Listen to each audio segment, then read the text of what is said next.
I've been in Philadelphia for about 14 years, and the only job I've ever done is the chef work. So I've been doing that all my life, you know, and uh, and I've been working for the company for 11 years, and I had a slip and fall incident that just totally, you know, injured my lower back. I was working in the freezer, and at that time, the manager was washing an equipment, and it was soaked in degreaser, and he started pressure washing it with hot water, so the water wasn't squeegee or anything, but the holes in the kitchen, the drainage, it's unleveled. It's the floor goes up and then into the hole, so the water couldn't drain in there. And walking out the freezer, I came out, and right on top of the hill, I slipped and both legs went up in the air. And the guys that saw it, they said I looked like Charlie Brown, and that I don't remember everything at that moment because I kind of blocked out for about, I would say about 4 or 5 seconds, they said, but I bounced. And it seems to me that what happened is that on the top of the hill, my my upper back hit, but at the down part of that hill on the floor, that's where my lower back hit, and that's how it happened. I've been in pain ever since then. From that moment, I never understood what workers' comp is because I've never been on it. I've never dealt with workers' comp. I've never been injured in my life. So when I went back to the hospital 3 days after, then they explained to me that your job is supposed to provide you a workers' comp doctor. But after I found out how to do that, I started going to the workers' comp doctor almost every week, I think for the next month. But he didn't do anything either. All he did, he just touched my back. See, this hurt, and I kept on telling him my lower back, and he prescribed me pain pills, and that's about it. I remember I saw something about workers' comp on the bus because public transportation I take, and I was looking for it in a pavilion. I went all the way up to I think the 10th floor, came back down, and upon walking out, my girlfriend looked. He said, "Look there," and she pointed at Shor Levin, and we walked in here, and I can't remember his name immediately. That attended to me and gave me all information and brought me in a room and asked me all sorts of information, and ever since then they have been very much be taking care of me when it comes to my workers' comp. My life changed drastically because I was pretty much worried about income and what's going to happen, and I can't work. They explained to me how the workers' comp work in a way that they're here to make sure that I get my benefits. You know, upon that time, after they told me, um, well, such and such a date, you got to come back full time. Now I went back to work to try it, but I didn't last an hour. So when they told me about I got to go back full time, this is when Shor Levin, they got all my information. They started helping me out, and I went through a span of I think about 3 months without income. And I had to wait till they go and fight it in court, I guess, and everything. But they did, and I got my benefits back. And ever since then, anything that has to be dealt through the courts or whatever, they explain everything to me. If I have any questions, I mean, immediately they're on the phone when I call. There's no hesitation. Or because I live close to them, right across the street, I can come in anytime, any day, and never been turned down or too busy or anything. And they have been very attentive. From my understanding, is that my case is still in litigation. But it's an open case. I still receive my benefits. It's only, I guess, for a while there, for about 2 months or 3 months, I've been trying to get first opinion. I got an opinion on my back, And then they sent me to another second opinion, and both doctors said surgery, but they every time they called the workers' comp adjuster, they said, my case is under litigation. They're not paying for anything, you know.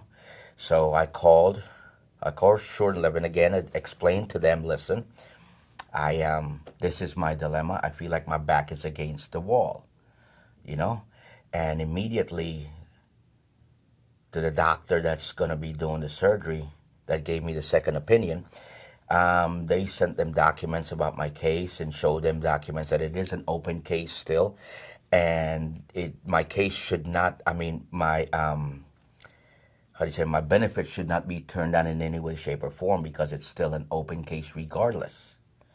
So I was instructed to call back to the doctor's office the following day after those papers were faxed to them, by my lawyer.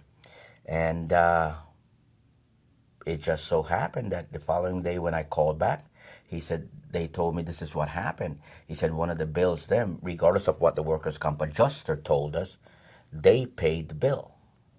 So now they're going to proceed with everything, And anytime I feel like my back is against the wall, I call my lawyer, and I see a leadway. I see an open door or something happen for me.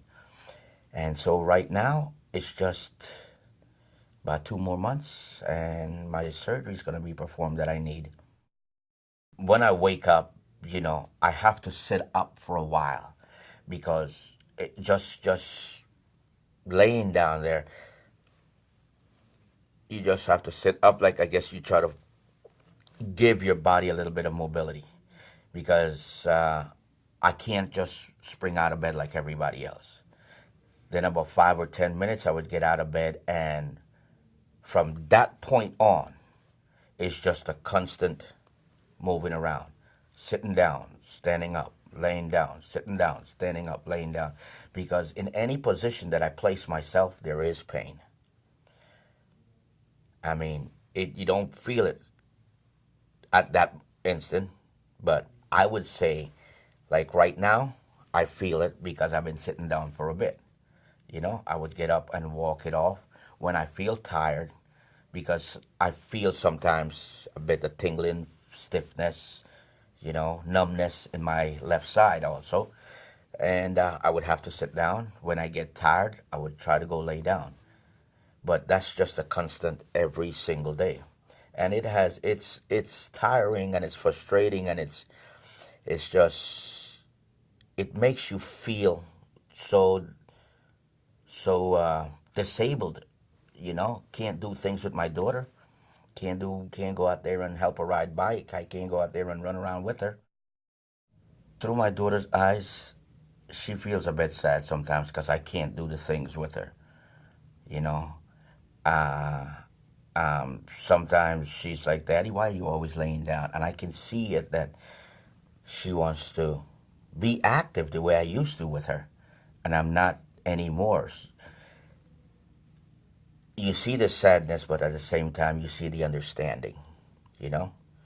And she tries her best to help around the house, but she wish I wasn't, you know? Last year, I couldn't give her Christmas because I wasn't working.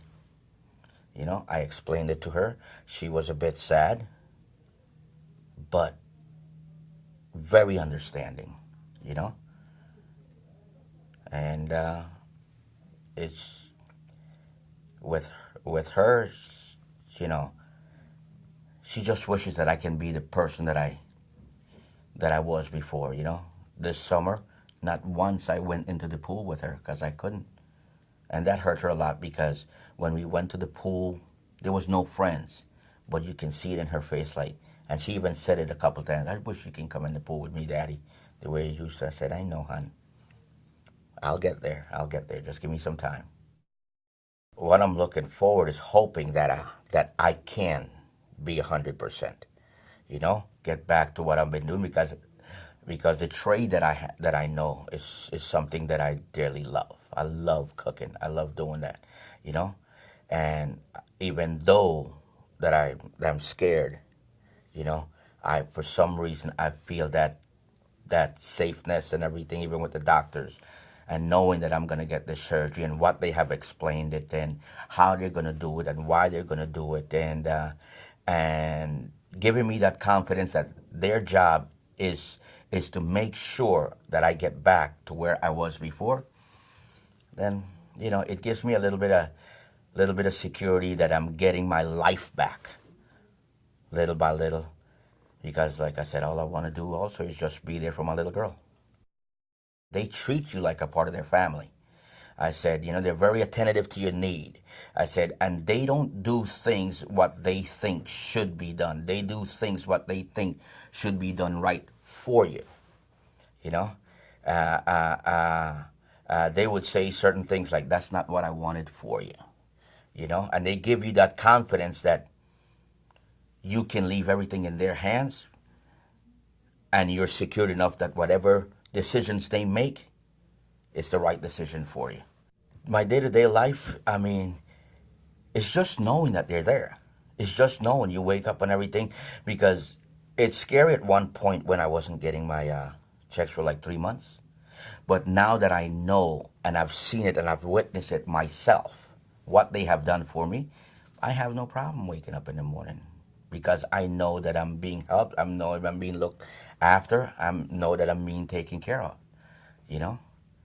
And it's an overwhelming feeling to know that when something happens to you and you need help at that time, that you have somebody on your side that would look after you. Because, I mean, there's a lot of people that don't even know that they can get this kind of help whatsoever. They think, oh, slip and fall, and okay, I'm going to try to go back to work and everything, and don't get the attention or the needs that they need to get better. And every single day, even just knowing that they're by my side, makes me feel that I'm going to get to that point that I would be able to do the things then with my daughter, because they're helping me out. It's like having a family member there, a dad or a mother right there, just looking after you, knowing that everything's going to be okay.